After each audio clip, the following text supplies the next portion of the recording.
Então vamos lá, galera. Muitas vezes quando a gente fala aí que Ciro Gomes seria o melhor para o país, algumas pessoas vêm com esse papo de lá no Ceará, né? Vai lá no Ceará e vê lá como é que está a situação.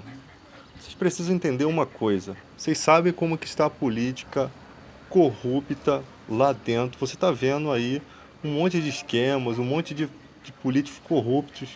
Você acha que o PDT consegue é, é, recursos para fazer do Ceará um lugar melhor? Porque para você cobrar de um político, você tem que dar os recursos para ele fazer. Se o cara não consegue os recursos lá dentro, como que ele vai fazer alguma coisa? Então, você tem que se basear nos recursos que tem, nos recursos que eles tiveram para fazer a diferença. É aí que está a questão. É. Ah, o Ceará tá ruim. Gente, não é do interesse dos políticos, isso está bem nítido. Não é do interesse dos políticos que o pobre tenha prosperidade. Se fosse do interesse dos políticos que os pobres prosperassem, não havia o golpe de 64, da ditadura, né? Porque ali, quando se falou de leis, de questões para os trabalhadores, os militares se uniram aos empresários e deram o golpe, que hoje em dia querem escrever uma história diferente, mostrando que o golpe, quem foram os mocinhos, foram os militares, sendo que a história, sabe, não mostra que não foi dessa forma, tá? E não adianta as pessoas tentarem questionar, porque tem muitos especialistas no assunto. É lógico que eles iam contar a história do modo deles, eles precisam se defender, né? Eles precisam criar. Até a Bíblia tem gente que falsificou a Bíblia, né? Tem algumas Bíblias mentirosas aí para poder atrapalhar a verdadeira palavra de Deus. Imagina a questão da ditadura que teve que acabar com o IML, né? Não tem laudo de corpos, não tem nada, eles não quiseram nem provar a causa das mortes que tiveram ali. Então você sabe que o Brasil é uma política suja. Quando você faz política para pobre, todos os que tentaram fazer isso foram caçados. Porque não é do interesse do empresário. O interesse do empresário é o quê? Vamos supor. Olha quanto tempo demorou para se votar a PEC das domésticas. Olha quantas domésticas ficaram sem seus direitos. Quantos anos para que elas tivessem o mesmo direito do trabalhador.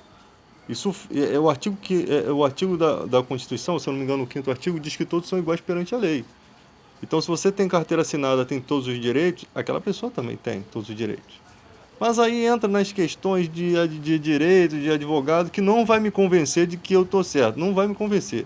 Eu acho que a pessoa que trabalha tem que ter todos os direitos. Tanto é que hoje em dia elas têm alguns direitos. Dos 16 direitos, 8 estão engavetados, 7, né, liberaram como se fosse uma esmola para elas. Mas elas têm o direito, são as maiores guerreiras aí, pessoas que trabalham na casa da pessoa, às vezes moram, né? Nunca, quem mora na casa do patrão sabe que não tem folga, né? Empregado não tem folga. Então, só alguns patrões que têm consideração com seus empregados. Então você vê, não queriam votar a PEC das domésticas, não queriam que. Por que isso? Porque quem tem empregado doméstico aqui é gente da alta sociedade, é deputados, né? Filhos de deputados, todos têm empregado, eles não querem aumentar, eles não veem a vida como o pobre vê. Eles veem a vida na perspectiva do dinheiro. Se eu for tomar prejuízo, não quero que se dane a vida da empregada. É essa a maneira deles, né? Por isso que Jesus disse que não pode amar a dois senhores, ou ama a Deus ou ama a riqueza. Não tem como você amar dois senhores. Quem ama a riqueza não vai ter capacidade, não vai ter carisma com uma pessoa de bem.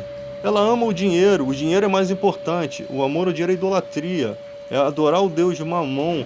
A pessoa, ela não quer saber. Se ela for tomar prejuízo, é igual aquele cara da escolinha. É melhor zero na nota do que prejuízo na bolsa. Exatamente dessa forma. Melhor tomar zero na nota do que ter prejuízo na bolsa de valores dele lá. Então, gente, você vê como é que é a situação. Se você dá recursos para o PDT fazer alguma coisa pelo Ceará, o partido que fizer isso está se afundando, né, na mente dele, na mentalidade imbecil desses políticos corruptos. Por quê? Eu vou ficar dando recursos, ajudando, aprovando recursos para o PDT depois vier com um candidato a presidente e me vencer? Eu não vou dar esses recursos. O que você quer? Hã? Sai daqui, tô votando no Bolsonaro, sai. Quero ideia contigo não. Corrupta. Então, gente, você vai dar recursos para o PDT para o PDT chegar nas eleições, né, como aconteceu com o Ciro Gomes, se fosse para o segundo turno, venceria qualquer candidato, desde Haddad a Bolsonaro. Foi o candidato menos rejeitado, né? E por isso, e também pudera, né? O cara não tem um ato de corrupção. Abriu mão de 3 aposentadorias. O cara foi ministro, melhor superávit da história, né?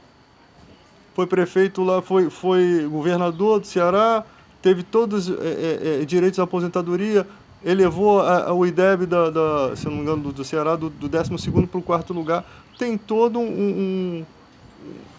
tem toda uma formação acadêmica, professor de Direito Constitucional, o cara ganhou um prêmio de combate à mortalidade infantil, foi ministro 2 vezes, ou seja, o cara tem condição de ocupar um cargo, tá?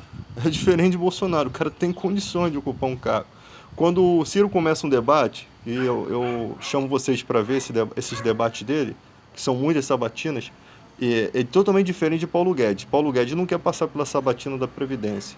Ele não quer ser questionado, porque ele é mentiroso, ele sabe que aquilo ali vai prejudicar o pobre, ele sabe que vai tacar pedra, ele está fazendo a mesma coisa que o Bolsonaro, se escondendo dos debates, fugindo, né? Covardes.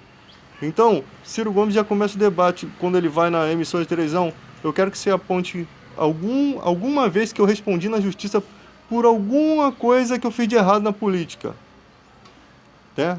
Eu quero que você 38 anos de política, tá? Num grande partido, PDT, não é PSL não, é PDT. É um grande partido que tem uma história.